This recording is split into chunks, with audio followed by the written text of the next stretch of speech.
cartoon captures a little bit of the problem, okay, that I'm going to talk about. So the world got destroyed, but for a brief moment of time, in maybe historical terms, we created a lot of value for our shareholders. That's the rhetoric around corporate governance. So let's talk about corporations. I had, in the last year, was reading a lot about the history of corporations and what's that we take for granted when you're here and teach corporate finance, the kind of things I've been teaching. They are really, if you read the history of mankind, ingenious invention of our collective imagination. They're abstract people created by government, and becoming a legal person, they are separate entirely from all the human beings, natural people, what the lawyers call. So all their rights are legal rights. They exist in our collective sort of set of rules. They have property rights. Obviously, they can write contracts. They can sue and be sued. Important for their success is the fact that actually, precisely that separation from humans, which means that the shareholders actually cannot, like, walk and take their money out. There's a process by which they might get paid, but basically they have to trust the sort of governance structure of the corporation. The corporation has to respond to its investors, but the sort of the capital, the funds are locked in. Otherwise, it's by contract. Importantly, there's limited liability, so there's only so much that you can take out of the corporation. In particular, it doesn't depend on what gives it the longevity is that it doesn't depend on partnerships dissolving, or nobody can kind of disrupt it. It's a very sturdy kind of institution.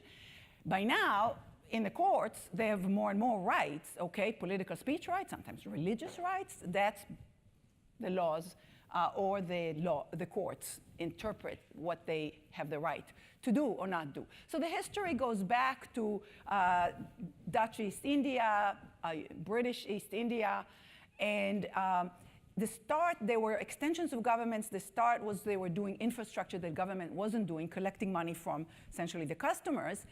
And limited liability was something very special to have, that you can walk away from your debts. And banks in particular, with depositors and before all the safety nets of banking, were the last ones to become limited liability. So they would have unlimited liability, double, triple liability, depending, in order to protect depositors. So in the way economists and law and economics people and finance academics think about corporations, we pretend that the shareholders are actually owners of it, or it's as if they are the owners of the corporations. And so we view the governance problem of corporations as really only between the managers and the shareholders, who sometimes are diffused and sometimes not.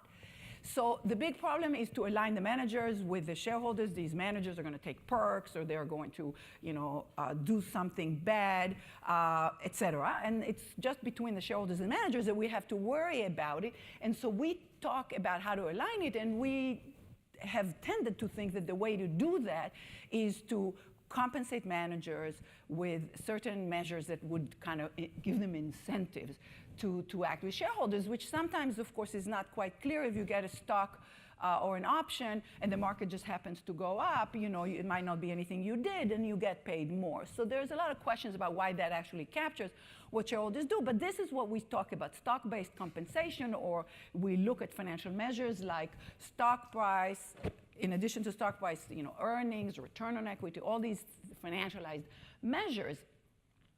And then we talk about market for corporate control, where if you didn't pay attention to the price, somebody's going to come and take over. And so at least in the period of hostile takeovers, that was the thing. Right now, it's rare to have hostile takeovers, mostly friendly mergers.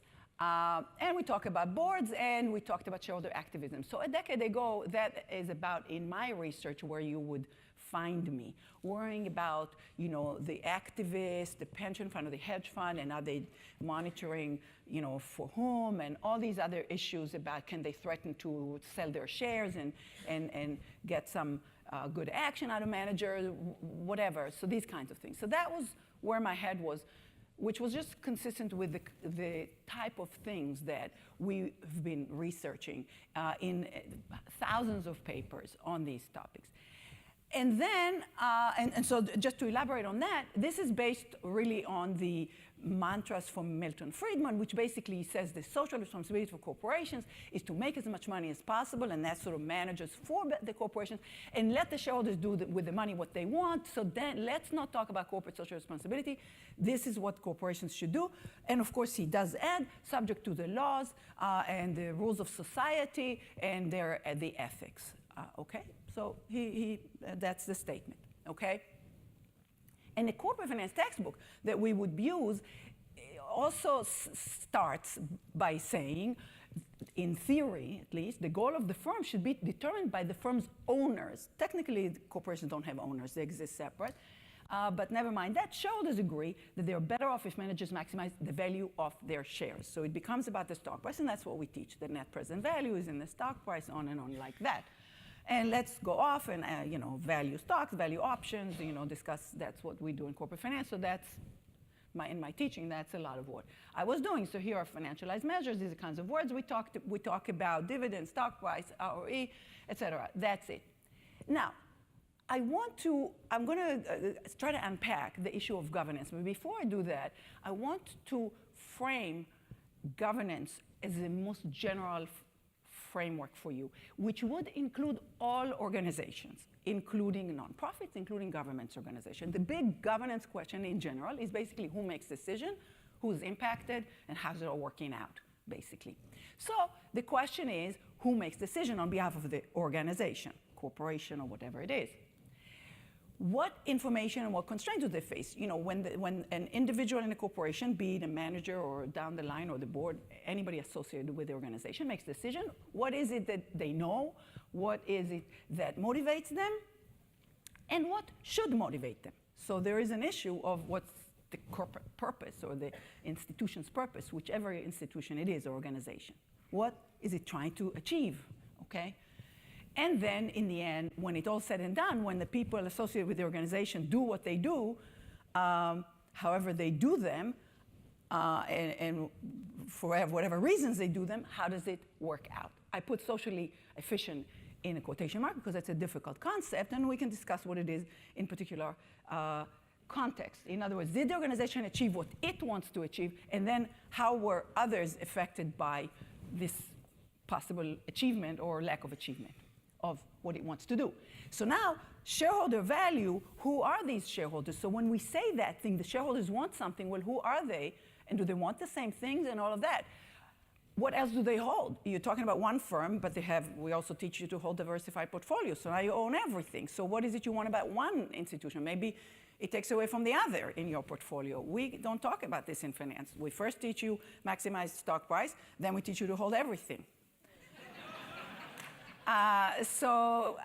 We just don't go back to the question.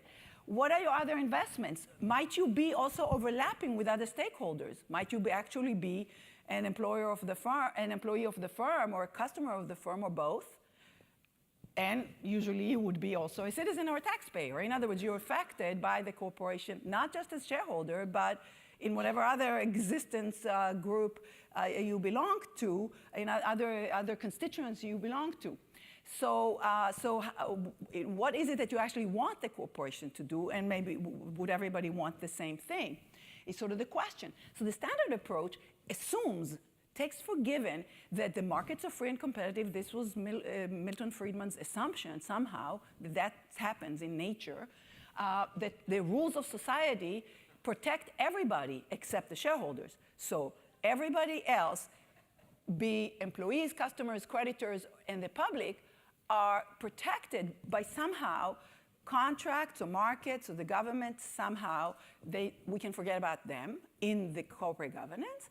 And that's the pure Friedman approach. But what is forgets and ignores is exactly how the rules are set. And in particular, also the roles of the corporations themselves and whoever controls them in setting the rules and their implementation, little details like that. Also, it ignores what the corporation is doing and how you can actually allocate responsibility for that, which is very difficult, especially in very large corporations, as corporations have become. It also ignores the governance problems, broadly speaking, in all the institutions that are around the corporation. And this could involve auditors and rating agencies and regulators and politicians, all the institutions that are coming in contact with it and that affect it. So how is this whole system working in the end? And that is just, to Milton Friedman, details that somehow work themselves out. But maybe that's not quite right in reality. Now, in the issue of corporations and society, there's a lot of rhetoric and there's a lot of sort of mantras like, shareholder value, investor rights, all kinds of things like that, which we need to unpack. And one of the things that is in the rhetoric and in the political discourse you see is a big distinction and divide between laws that are supposed to be great and essential, the rule of law, et cetera, and regulations, supposed to be bad and awful, costly, okay? Gotta get rid of it. So in the debate, there's a big distinction that's actually meaningless. The difference between laws and regulation is really technical from our perspective. They're all rules. In any case, corporations don't go to jail, so criminal or not criminal doesn't matter for a corporation. So it's really about the rules by which the corporation and everybody in it and around it actually operates. And so the difference between laws and regulations is really who makes up the decision. Is it a legislature, elected legislator, versus an administrative agency that's authorized by the law to design that? And then what their enforcement tools are. What can they do if you break a rule? That's the issue, okay? So again, this is all in the details, but in the political discourse, people use the words kind of differently. So we don't question laws, but we somehow think regulations are awful in the image of that's advanced by certain groups of people. Regulations are bad in principle because they somehow restrict freedoms. Of course, we accept that we cannot drive under the influence, or we accept these kinds of lack of freedoms in the rules. So the question is, when you say the regulations are costly or the regulations are good, laws are costly or good, for whom? Okay, so I mean, it's a trivial question, but what does it mean costly? It's costly for me to have to take a taxi instead of drive under the influence. Well, that's okay. We don't want drivers on the road who can't drive, and let there be a cost to them if they want to do that. Other rules and their enforcement, fair? Are they just and efficient? Are they cost beneficial? Are they the best rules you can have? Could you have a complicated rule where you can have a simple rule? Do you have a costly rule where you can have a cheaper rule? That's the question about both laws and regulation. Regulations can be good or bad. Laws can be good or bad. So it's really about the quality of what you're trying to achieve with these rules than about anything else. But the difference in image is just confusing. Now, the rules need to be written. Somebody's got to write them, so that's where I get into the governance. Ideally, if it's a rule, then somehow it would be made by unconflicted people in the interest of society, if it's a rule of all of us collectively decided. In reality, very often, experts, and we hear this in many domains, experts or people involved are conflicted, and oftentimes the interests of very few dominate the discussion. And it doesn't end up where it should end up. There's a book about accounting standards by an accounting professor who's now actually at the Blavatnik School of Government called Political Standards, and he's writing about accounting standards. And he coins the terms thin political markets. In a political market, you think all the different parties will kind of balance itself out. The unions will come from here, and and some trade organization will come from there, and it'll be kind of a marketplace of ideas, and they'll kind of come out with the right thing, everybody kind of lobbying on their own behalf. What he means by thin political market is that the sort of experts themselves around the table, there are very few of them because it's very technical stuff like accounting rules, and they have a conflict of interest. Like they want goodwill to count this way or that way. That was one of his examples from merger. The managers who wanted, and the investment banks who wanted a lot of mergers really wanted goodwill accounting instead of pool accounting. That's, I don't know much accounting, but that's sort of the example he starts with.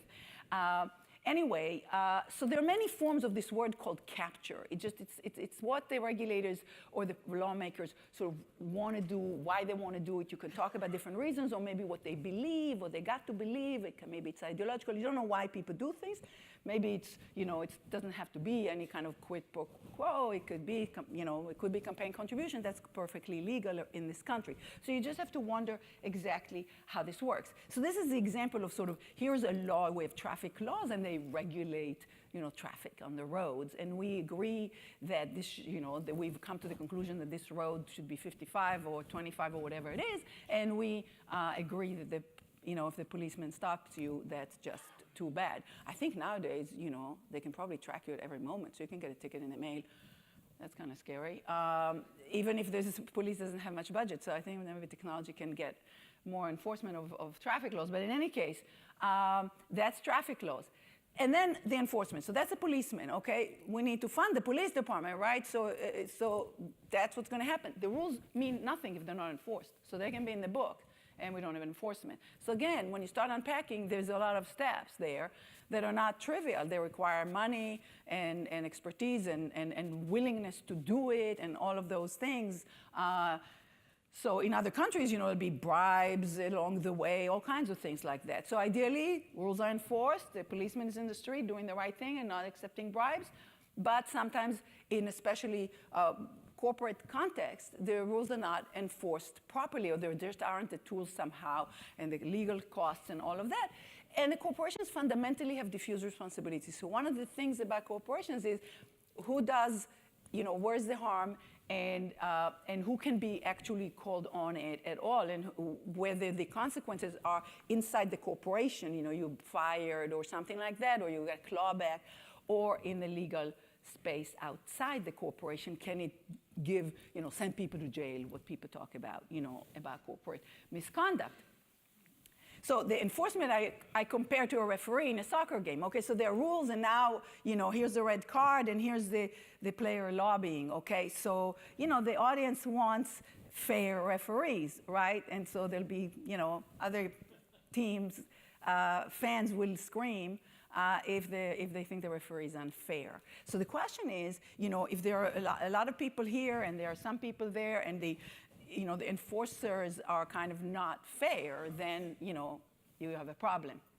So here is K Street. This is a street in Washington, D.C. that houses a lot of lobbying firms. These are firms that are, that market themselves as getting you what you need, whoever you are. You could be an Indian tribe, or you could be a big corporation. There are trade organizations. There are lots of ways in which organizations try to impact policy. Now, we know about lobbyists, and so some people say we shouldn't have as many lobbyists, registered lobbyists, et cetera. Then so there is sort of the overground lobbying, and then there's sort of the underground lobbying.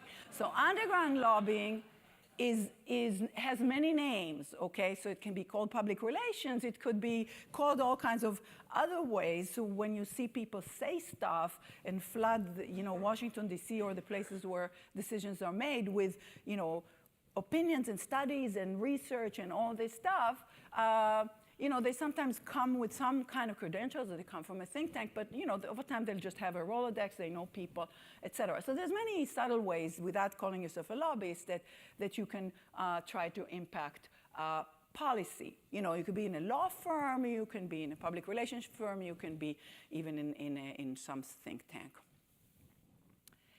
So Milton Friedman continued by saying, don't pontificate about corporate social responsibility, because you will bring back the iron fist of these bureaucrats. So Milton Friedman and some other people have a fundamental hate of government. So government is evil, and they sort of convinced people in the public, Tea Party, et cetera, the government's bad. And so there's sort of, again, this image, regulations about government is bad in general, or big government anyway is bad. Now, again, you have this false distinctions that Milton Friedman made between market and government. So market's good and government's bad. But you can't get away from government in the sense that the question is not who does what. You could do prisons by private company or schools or anything like that in the private sector, you can privatize, or you can do a lot inside a government, and it can be good or bad either way from society's perspective. So if you do certain emergency services or other important things and you privatize them, then you better regulate that if you want to get response by emergency or good schools or whatever. So it's really not about the size of government, it's really about the quality of the government as it potentially lets private companies do things and as it sets the rules. And especially, how do we get the government to set the rules properly? That sort of becomes, as you go up the chain, becomes the issue. How do we ensure that the government designs and enforces effective rules to enable the markets and contracts to work? So if you say, oh, then we'll sign it in a contract, we'll do this and that, and the contract then says, you can't sue me, et cetera, okay, in the news right now, is that good or bad? They're frivolous lawsuits. You can argue all ways, but the question is, when all said and done, how are we getting the rules to work, and how is the government going to sort of adjudicate all these things and kind of, set it all in motion? So now, when it doesn't work, somehow, within the corporation, governance is broken, no controls, all of that. All kinds of people can do things. It does not, either it's shareholder controlled or otherwise controlled. And the government fails in its job to set rules, to enforce rules, all of that. That's the kind of things that can happen. And all you need to do is just open the newspaper, okay? So you get to see fraud and deception, okay? Just smoke and mirrors about, all kinds of things. It used to be, we don't know yet about tobacco. It used, it could be about fat versus sugar. It can be all kinds of things. Or it could be about banking regulation. I'll talk a little about that. So you can try to confuse people, right? Fake news is in there too. You can have outright fraud, what we call legally fraud. Accounting fraud, other fraud, okay? There's a definitional issue. And you can have any form of sort of endangerment. The fraud itself could be endangerment. So you will, Wells Fargo, whatever, endangerment in the sense that you'll have legal fees and all kinds of bad things will happen. So you're endangering somebody doing that. But endangerment is also just taking risk. It's just not taking care. It's safety issues. So sort of doing with other people's, money, data, lives, okay? Endangering. Okay, so you can get endangerment because there's limited downside for the people who endanger, and they get the upside on the financialized measures. So, and then there's a diffuse responsibility. You can definitely get market concentration if the government doesn't enforce certain rules sometimes. So you can have very large market power by some companies, and it's very hard to enter certain industries, okay? And all kinds of other law evasion, right? I mean, in the corporate context, and of course also in natural people context, there could be tax evasion. And again, it's a matter of enforcement of tax laws, discrimination, environment, all kinds of things like that. These are inefficient things. The main profession that benefits from a lot of these things is the law profession. So a lot of lawyers find a lot of work because then the corporations end up hiring them to get investigations and all that. So first something bad happens, and then there's more lawyers and negotiating with the government, all of that. And somebody's paying for all of that. So, when I read reports, produced by Wells Fargo, I'm like, okay, wow, how much money did that cost and who paid for that? So how is that working out for the shareholders in the end? So I keep questioning. And these generally can happen also with the question is whether they happen more or a lot with business corporations, some of which are incredibly large and, by some measures larger than many governments, just multinationals especially. So what can happen? Well, a financial crisis can happen. I'm just extracting a little bit from the Financial Crisis Inquiry Commission, which had the following in the executive summary, the majority report. Okay, here are things that are specifically in my governance framework, generally, okay, about who makes decisions. Crisis was avoidable. So I'm talking here endangerment and all that. It's not like about earthquake happen or some stuff happen. It's not about natural disaster. It's about preventable, man-made, human-made kind of things. Like the financial crisis was avoidable. It was a widespread failure of financial regulation. It was a breakdown in corporate governance. It was explosive and excessive borrowing, lack of transparency. The government was ill-prepared, responded inconsistently, bailed out Bear Stearns, then let Lehman fail. What is it they wanted to do with all of that? And it concludes that there was a widespread breach of accountability at all levels. That means the private sector and the public sector. So somehow this was created by a bunch of human beings. It was not like a sudden earthquake, okay? So it's a question. There were lots of people in lots of institutions that did something wrong. Well, where are we today? So I'll talk a little bit about that. When you start looking at the corporate form from its history to today, it's incredible how easy it has become to incorporate. So these days, you go to Delaware and you hire a lawyer, and they can be in the same address as tens or hundreds of thousands of other corporations that do not have any business in Delaware, and that pay a little fee to Delaware. And Delaware promises to help them, avoid taxes in Pennsylvania or something like that. In other words, what's that about? We created corporations to innovate, to create things. What's shell corporations about? Just oftentimes created precisely to avoid the laws, like tax laws and other things. So have we gone too far because we wanted competition, so we didn't want the monopolies, chartered monopolies that corporations were in the beginning. But now it's like free incorporation. The US is one of the biggest havens for incorporation, of money that comes from who knows where with no person behind it. So you don't even need an ID. So in the airport, you need an ID, not to create a corporation, you don't need an ID. The lawyer has an ID, that's it. That's how easy. So I can have a shock and awe, about certain things that happened that were preventable. I'm not just saying things that happened. You had a fire that was unpreventable. GM, okay, so this is from the last week, okay? General Motors murder our kid. I mean, the case of GM and the ignition is disheartening. I mean, the thing was known. You go to a Lucas report, and the information was there collectively. The corporation knew this killed people, and then some other people were blamed for the death when the car actually stopped and the airbags did not come on. So there were at least like 120 people died and thousands of lives ruined by an avoidable problem in GM, okay? If part was the fact they discovered it early on, they could have discovered it early on. The knowledge was inside the corporation, they didn't fix it. They wanted to hide it, okay?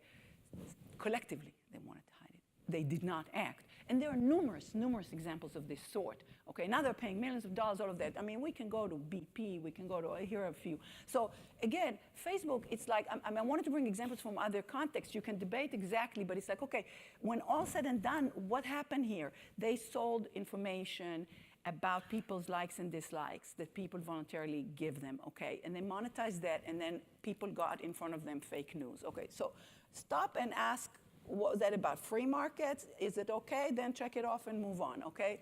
Fine. Equifax lost hundreds of millions of people's private data. I mean, this is scary to all of us because with Social Security and address and birth of date, you can get everything. You can buy a house, you can get a credit card. That's terribly scary, identity theft. And now all our information is out there because Equifax wasn't careful. They asked you for the best, most personal information, and they're not careful with it. And again, it was preventable. No excuse. Wells Fargo. I've looked more closely at Wells Fargo. I'm sure I'm going to do a whole class on it, and it won't be enough. Okay, I'll bring Wells Fargo up again later on. I mean, the thing about Wells Fargo also is it's not just one thing, and it's not just for 1 minute. I mean, the different kinds of things they did were lasting years, and sometimes they were known in the newspaper. It's not like the board didn't know, like Enron or something like that. It was in the newspaper already, and only when some political noise happened, then you got sort of a little bit of governance action on it. Banks paid, just the banking system paid $321 billion in fines since the crisis, but they made a lot of money. So this is like cost of doing business. You pay the fine, you move on. It's not clear what you get with these fines and how it all works out when all the legal bills are said and done. Did you actually deter? So what's the point of enforcement if not to deter the next misconduct? So now I switch, okay? Why am I here? How did I get here for my little protected bubble of a decade ago. There was a financial crisis, okay? So this is how I fell in the rabbit hole. I was teaching corporate finance, and I started looking at banks. It's like, okay, here's a corporation. What's different and what's the same about banks? So one of the things that's different is that they have a lot of debt. So I'm just going to go very briefly. I can speak hours about this topic. But let's just look, for example, at Barclays, okay? So this funding, and the bottom is deposit funding, okay? So banks have deposit funding. And the next one is money market fund funding, meaning there's another institution in between, and the other institution, you give it money, and then it lends to the bank. Money market fund, okay? And then you think it's like almost as good as deposit, you get a little more interest on it. And then there was other forms of debt. This is as reported, and you might see it a little bit of green, okay? That's the equity, okay? So there you go. So this is going to 2007. So wonder why Barclays was a little fragile, maybe? Okay, so here's the bank. And this is color-coded. The red is debt.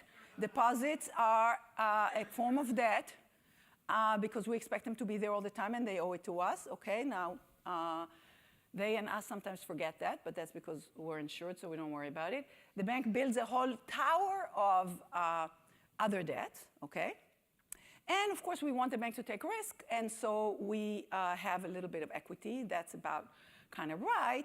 And then, of course, there are people there, and that's what can happen when the bank loses.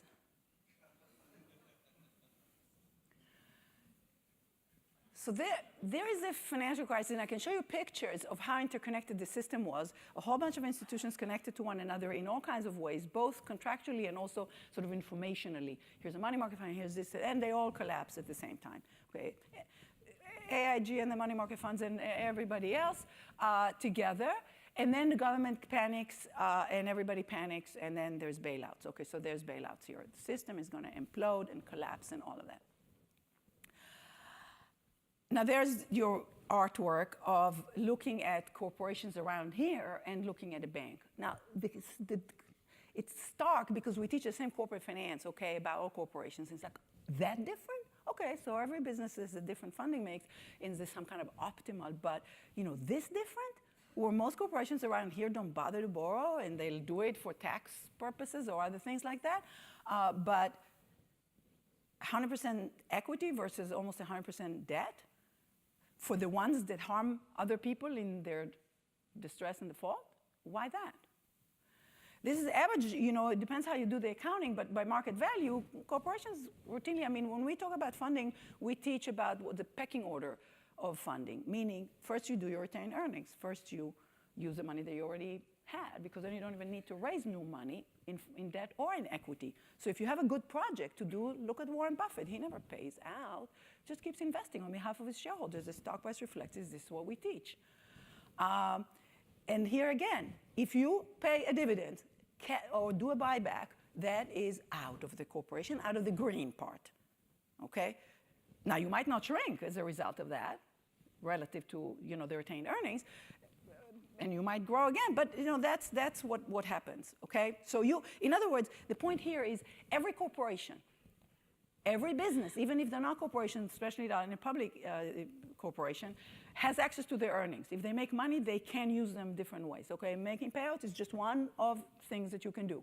And if you kept it and made a good investment with it, it protects your creditors, among other things. So you're keeping it there as equity, invested in whatever it is, okay? Here's JP Morgan Chase, okay? The CEO likes to call it a fortress balance sheet, okay? This is a fortress balance sheet. In 2011, I have the proportions of 2011. This can be read from the newspaper anytime. This was $2.25 trillion. Now, you have to just understand and comprehend the size of this organization, okay? This is not your mom and pop, okay? $2.25 trillion. Okay, now by European standards, this is $4 trillion. Okay, now the reason is because they have a lot of derivative contracts and they net a lot of them out. So there's a huge elephant in the room about derivative accounting related to some of the banks. Okay, I don't have time to discuss this too much, but you do understand 1 trillion seconds is over 32,000 years. So just to comprehend how big that number is, okay? Now, there do not exist corporations as big as this, not Apple even, not by asset size. So the biggest corporations in the world, literally, like dozens of them, are all financial institutions. So in terms of the assets they manage, they really are big. It's not just, too big to fail. It's like enormous big, okay? So, so the question for us is really, how do they manage to be so big, okay? Now, this is the equity. This is the loss absorbing by market value of JP Morgan Chase in 2011. It may have changed, market values change all the time. By book value, it would be a little bit higher for banks, and remarkably, but even for these banks that have so much trading, but, and mark so many of their assets to market. But anyway, that's the fortress for you, okay? Now, the big banks are also very opaque. So again, I didn't show you all my slides about big banks because I do want to move on. But if you ask smart people, and I chose here people whose name you might recognize, Kevin Warsh or Paul Singer, a hedge fund manager, or Andy Helden from the Bank of England, they say these are black boxes. These are, you can't understand the disclosures. You read the 10K, you can't understand the risk. They're saying I put analysts and I can't understand the black box. They're uninvestable, those kinds of things, okay? So there's a mutual kind of hate between the banks and equity. They hate equity with a passion. Equity holders are saying you're not worth very much. What's going on here? Now, one thing I want to show you, going back to the crisis, is the way regulators were viewing the banks before the financial crisis and still today. What are regulatory measures of safety in banking? It's a whole bunch of words that you'll hear, Tier 1 capital and this and that, okay? So they have their regulatory ratios and measures, okay? I'll only say very little about that. That's sort of what I got into. Now, these banks are called, I call them no crisis banks. This is from a study at the Bank of England. They're the banks that needed less bailouts. Maybe they got bailouts, but they say they didn't need them or whatever. They were the good banks. Now, they look pretty fine relative to some kind of measure of where they should be by some capital ratio, okay? These banks, the red ones, are the ones that needed a lot of bailouts, like Citigroup, okay? That's your classic example. In other countries, there were UBS or RBS or Lloyd or some of the others. They looked good. This period goes through the Lehman bankruptcy, okay? So before that was the Bear Stearns, and they're paying dividends throughout this time, by the way. Throughout this time, and including the crisis. They're getting bailouts. They're getting trillions of dollars of loans from the Fed. They're paying dividends. And they're saying they can't lend. Markets are frozen. They're paying dividends, okay?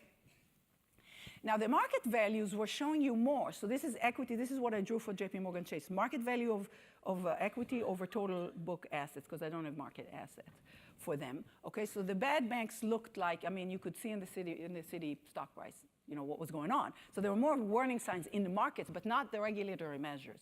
Tim Geithner comes to the New York Fed, to the Fed board and says, the numbers are fine, even after Bear Stearns. And about half of the amounts that the 19 banks got in TARP, which they rushed to return because there were some constraints on them put on by the government, God forbid you don't pay back your bailout, they just paid out in dividends in the last year, $80 billion, just these 19 banks. So they hate equity. Equity is expensive, they say. For whom is it expensive, and in what sense exactly is it expensive? How would it be costly to society if they have less tax benefits or less bailout subsidies, implicit guarantees? How is that really costly? So what's being denied in banking is that actually there is, they call it, Modigliani Miller doesn't work or this or that. No, here's the physical reality. Somebody's got to absorb the losses, okay? If there are losses, somebody's got to absorb them. You tell me who it is, okay? But if it can't be deposits and it can't be secured creditors, and then, and then the junior creditors are going to scream, and they all got paid through the crisis, even for all the banks, that it's got to be something. Now, the thing rolls over, so what's really going on? So I wrote multiple papers on this, and this is like a whole academic thing that I can talk about at different levels, but this started with hearing a lot of nonsense that I'll tell you something about, classified as fallacies, irrelevant facts and myths, in this debate about what's going on, and we now have another paper on that is very technical, okay, on exactly how corporations can become addicted to leverage. There is even an Insight GSB story about this. So here is the picture. I didn't want to show something you'll avert your eyes from, but zombies, okay? So zombies are like insolvent, borrowers, okay? So note the difference. They can be insolvent or heavily indebted, but they may have not defaulted. So that's the key in the context of banking. There's a big distinction because most insolvent corporations, they'll be in bankruptcy courts already. Somebody's going to, worry about the fact that they could abuse the money. This is like savings and loans, okay? They were insolvent and they were looting and all that. Okay, so what happens? So this says don't open, dead inside. Okay, so this is also about the opacity. Okay, if you're not a healthy corporation, you don't want anybody looking. Okay, so people in banking always flaunt all these ratios, and I say, you know what? Maybe I'm a corporate doctor. I just put a stethoscope to you. Something's wrong with you. How do you even live? What's wrong with you? You're showing symptoms that are of an incredibly unhealthy corporation. You're showing the symptoms of a zombie. Maybe you're a solvent, maybe a little bit of equity somewhere there. In other words, if I resolved everything today, would there be enough? That's kind of the question. Are you underwater homeowner? Basically like an underwater. So the symptoms are really, you can almost call it the intense hate of equity is already a symptom that you have too little of it. I mean, if you hate equity so much and you always want to take the money out, that's really classic for an insolvent borrower, unless your creditors scream, okay, they take you to court. Okay, so what happens is basically you're bound by your previous commitments legally. If they don't say anything, for example, there are depositors who don't even know what to say, then you move on. You kind of roll it, okay, until all of a sudden everybody panics because you really are insolvent and they realize that. Anxious to take cash out, avoid equity, sell assets, even at fire sales. So this is in our latest paper. We understood why, if you have to pay out or you have to deliver by covenants or regulation, you will be biased in favor of selling assets as opposed to doing other things. And that actually is all in the conflicts between borrowers and creditors. That harms your senior creditors, which is really the biggest conflict on the balance sheet. You underinvest in certain boring things, and you really need enough return to invest, because otherwise you're just doing a favor to your creditors because there's not enough net present value for so that's a classic overhang. You try to hide the insolvency and you'd lobby to kind of live another day, okay? Would it be with, accountants or with the policymakers, okay? So the regulations I'm just going to flash. The regulation of what's called capital regulations, I mean, they're just pathetic. I mean, that was if I fell in a rabbit hole. I just couldn't believe it, okay? The requirement was that they have 2% equity to risk-weighted assets, not the total assets. Some assets are not counted or counted as very little, okay? 2% of that shrunk denominator. That was the requirement before the crisis, okay? And now it's tough, okay? It's 4.5, and then you add a little more, and they'll say triple and all of that. In the end, in terms of total, of the ratio of equity to total measured by accounting numbers, 3%. And if you're tough, you're 5%. I mean, these are the kind of numbers we're talking about. Now, you understand, you don't see corporations like that in the real world. In other words, if you actually theoretically lived in markets, creditors, the market would tell you not to live like that. The corporations get a cue from the covenants and from the concerns of the creditors that they don't want to get to that point, and they will then miss out on opportunities and have all kinds of things that their creditors will worry about. The banks just have abnormal creditors. That's really what's going on here. So in 2010, after I sort of realized just how awful what's going on is, and how even though there was a crisis, they really messed up the reform, I was involved in organizing all kinds of things. I'll tell you more at the end if we have time about some of the things, but 20 academics, including Nobel laureates, wrote a letter that was supposed to be in the op-ed page, open letter to the G20, who were meeting in Seoul to kind of agree on this agreement of minimal capital, Basel III. And we said they were agreeing on 3%, and we were just saying at least 15, we begin to talk. And that was already sounding crazy, but most of us be happy to say 20% or something. Like, that's minimum, what you see out there, with no regulation, by the way. We don't regulate for other companies how much they borrow. If they find creditors, they can borrow. So they're on their own. If they become indebted, too bad. For the shareholders, it's the deal, all of that. And the creditors will worry about the bankruptcy cost and everything else. So, and we basically debunked a few things that get said in the debate and why they're wrong and how we can transition and how the risk weights, distort and all of that. And so that was put in the letters section of the Financial Times. The next day, there was an op-ed by the CEO of Citi saying Basel III is so harsh.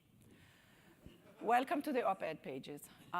Anyway, so I just want to quickly review the case of Greece. So this regulation was in place as Greek government borrowed from whom, you would ask? Because if there was a subprime crisis, there were borrowers that, go see The Big Short, had 5 houses, with mortgages and all that, with no down payment.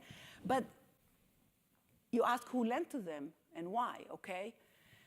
In Greece, too, government was pretty dysfunctional, but yet it was flooded with cheap money from German and French banks and Swiss banks as well. So these were bad loans that these private institutions made, okay? And how was it so easy for them to make it? They needed no equity because the risk weight on sovereign debt inside Europe is 0, meaning you can invest in it, just deposits money, no equity. And so it's like this is a carry trade, it's like an arbitrage opportunity for the French banks. I mean, they just get a little spread even, but later on it became a big spread, and it's still counted as if it's safe. You're investing something 15% like junk, and it's still considered safe by the regulators.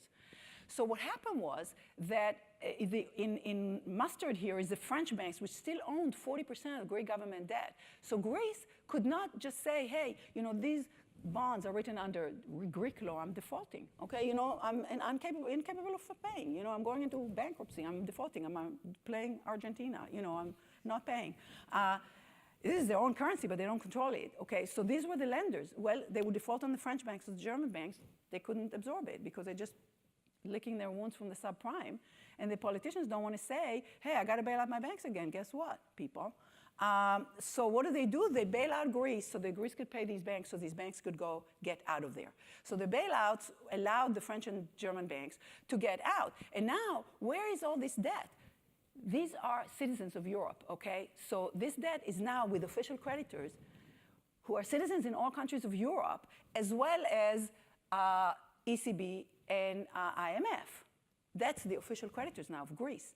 And now they're saying that it's all Greece's fault, but there was enough fault to go around about how we got here and how they got dug more into the debt. And the crisis there, by the way, I took a bunch of entering MBAs to Greece. I mean, it's worse than the Big Depression. I mean, you understand the magnitude of that depression is severe. They have a lot of problems that got them here, but they weren't helped by their, by the EU, EZ partners, and that's a demonstration So I will connect failures in governance to political discourse, but that's kind of a long conversation, populism and all that, okay?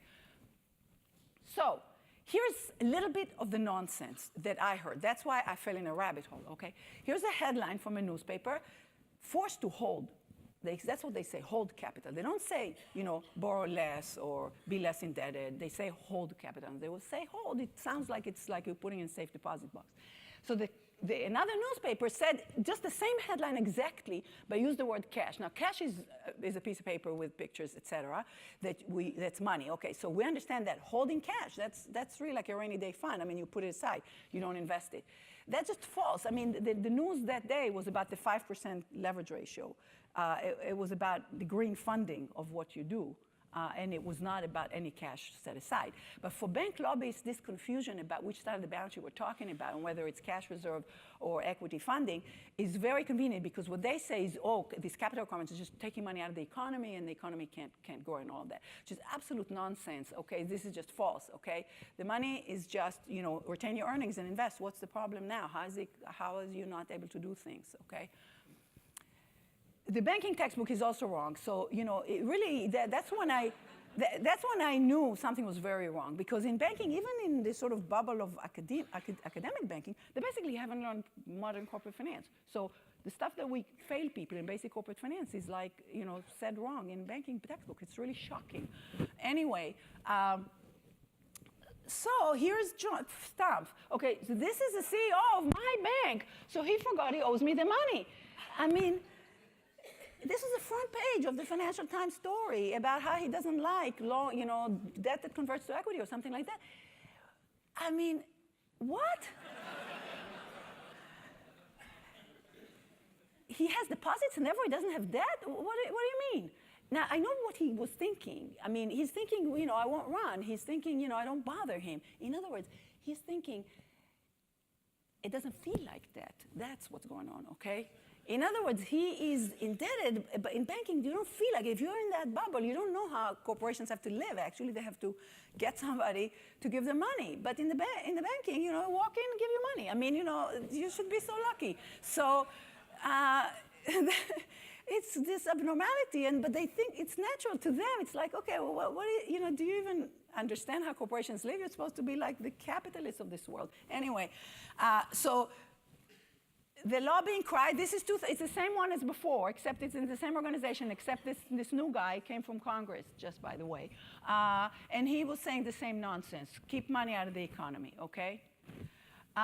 So here's the willful blindness, right? Upton Sinclair said you can't teach a man something. So oftentimes I'm told, they just don't understand it. I'm like, they don't want to understand it. They don't want to. I got an email from somebody who teaches banking some rural place, and he said, you explain things so clearly in your book that most bankers can understand it, he said. That's how he said it. But unfortunately, we'll have a hard time accepting it. I was like, okay, So this is variations on a theme, okay? You can't get the politicians to engage if they kind of need campaign contributions. It's really about what people want to believe. So if you can get away with it, you can't get a regulator, they're evolving or whatever. And even with the media, there's access media, there's op-ed media. They need access. If the story, I can tell you, and I know because I have a lot of journalist friends, if any institution, including the Fed or any of them, don't like your story, that's why you have communication departments and all of that. They're going to call your editors, they're going to bother you, there was a Washington Post column after Scaramucci, which said, that's the kind of tactics, you either, kind of buy them or scold them or harass them or whatever if they say something you don't like. So that's just the, the game of image and the reputation in the media. So this is today, okay? You wake up in the morning and the English is bad too. Banks are forced to hoard money, they're forced to hoard capital. And Dodd-Frank prohibits them from lending. I mean, it's false in so many ways. It really is just now what they call it. Oh, shoot, I was supposed to have alternative facts here. Anyway, that's what they call it now, okay? Alternative facts.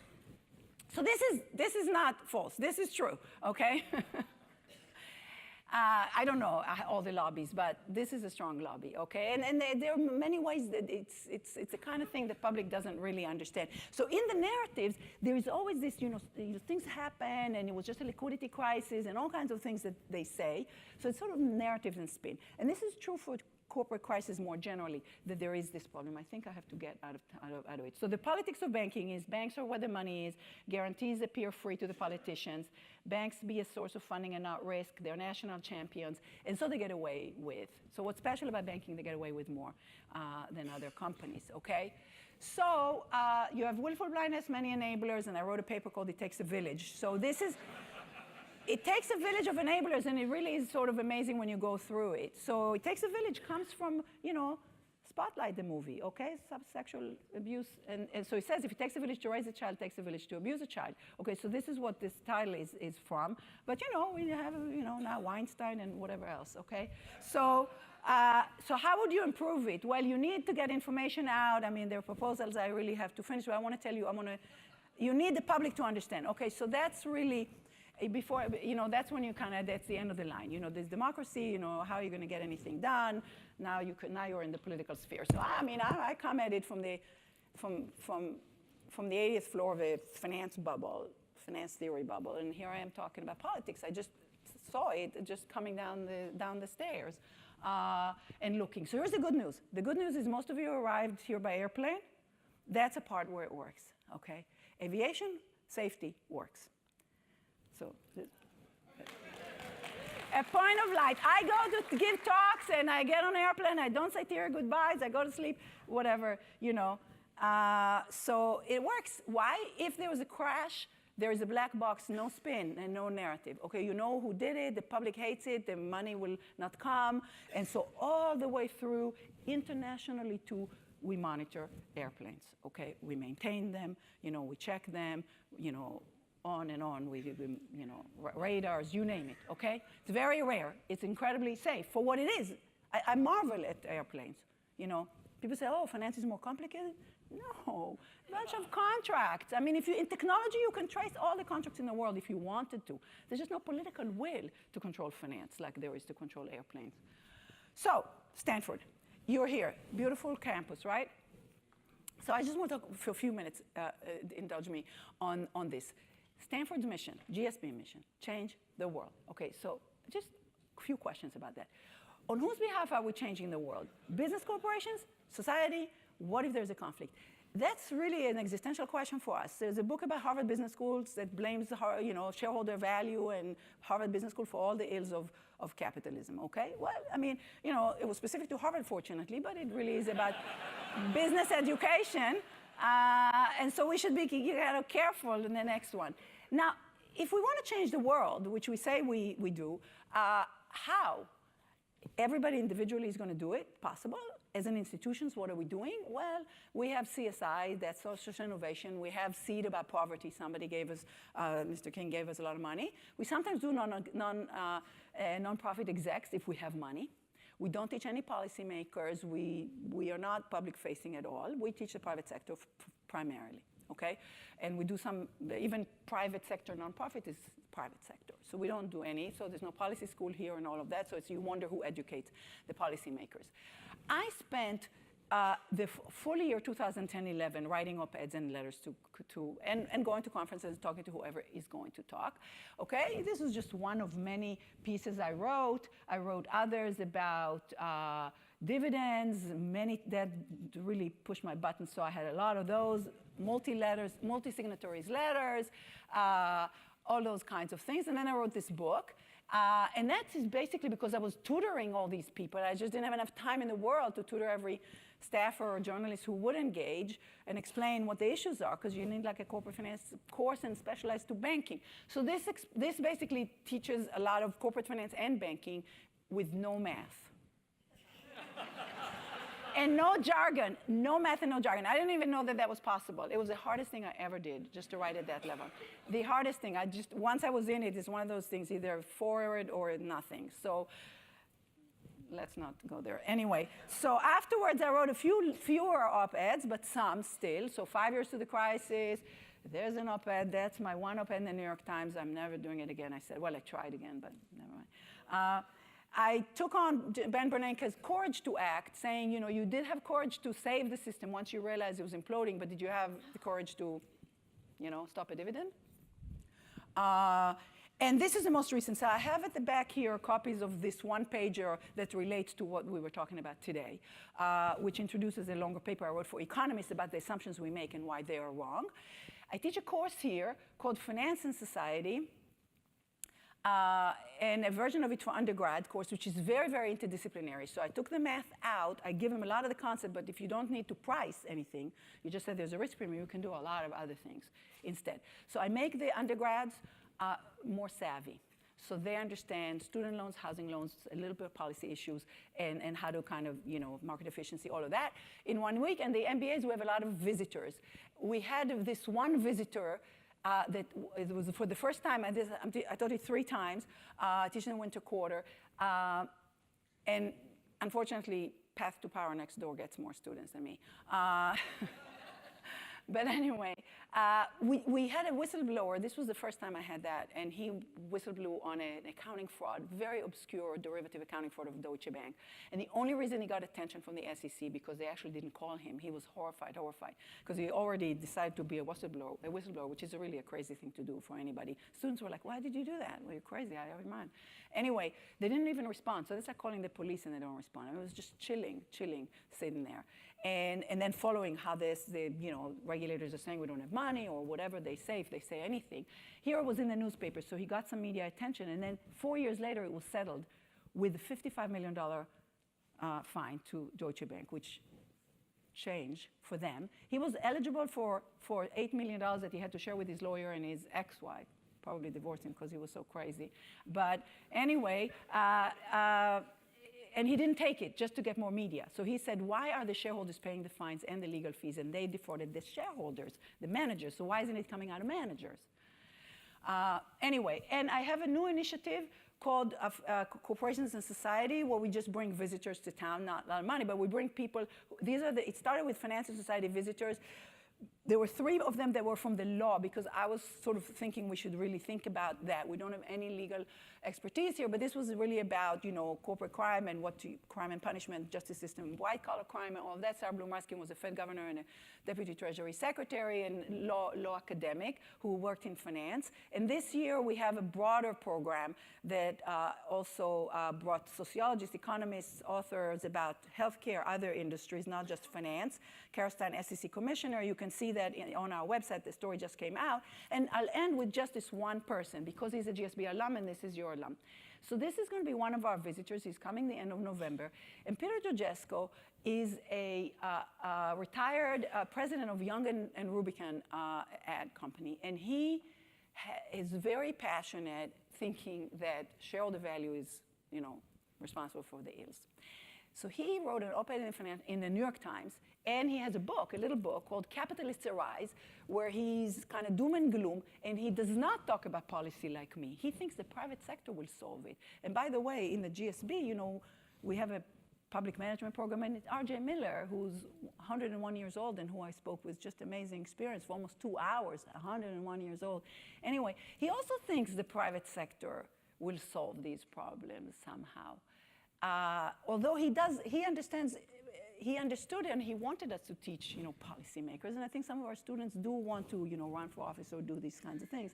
But most of our students obviously, at least first, go to the private sector. If they get to a policy, you could do it through the private sector, as we see today. But anyway,